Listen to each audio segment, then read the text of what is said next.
মালিককে মানবো? মাঝে মধ্যে মালিকে মানে যে ছাত্র আন্দোলন করছে রোড বন্ধ, ছাত্ররা বললো হ্যাঁ দাবি সরকার মাইনা নিলে হ্যাঁ রোড ছেড়ে দিব। সরকার কাছে যাক আমি কি রাস্তায় কি এখানে আমি 3 ঘন্টা ধরে আছি। আপনারা কি ছিল রোড বন্ধ? থাপড় একটা দিলে রোড বন্ধ, পাঁচ একটা দিলে রোড বন্ধ, ঘরে থাপড় দেয় পোলারে, রাস্তায় রোড বন্ধ। এটা কি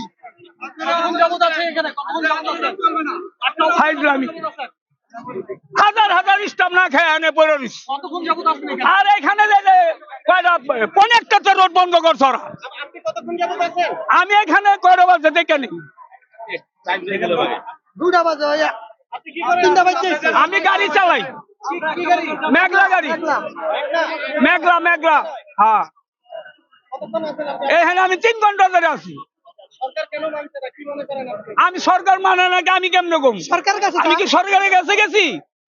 সরকার আমি রোডে গাড়ি চালাই, কর্ম করি, বাস খাই, পোলা পানলে ছেলে বেড়ে চলি। আমি তো আন্দোলনে থাকি না। এখানে একটা হোটেলে আমরা 100 টাকা অন্য হোটেলে খাইতে পারি, হ্যাঁ একটা হোটেলে খাইতে গেলে 300 টাকা লাগে। 300 টাকা 300 600 টাকা আমার ঘরের সংসার চলে। হ্যাঁ খাওয়ান যাক, রোড বন্ধ করুক, আমরা হ্যাঁ বয়ে বয়ে খালি খাবো। 3 বেলা খাওয়ান যাক, গাড়ি থাক। 3 ঘন্টায় লস হয়েছে না? মালিক টাকা পাইতো, আমি পাইতাম, হয়তো আমার সব দিক গেল। এটি টার্গেটের গাড়ি, মালিক আমার টার্গেট দিতে হইব না? না আমরা গরিবের পোলাপান, না আমরা বড় লোকের পোলাপান? মালিককে মানবো? মাঝে মধ্যে মালিকে মানে যে ছাত্র আন্দোলন করছে রোড বন্ধ, সবসময় তার মানে না।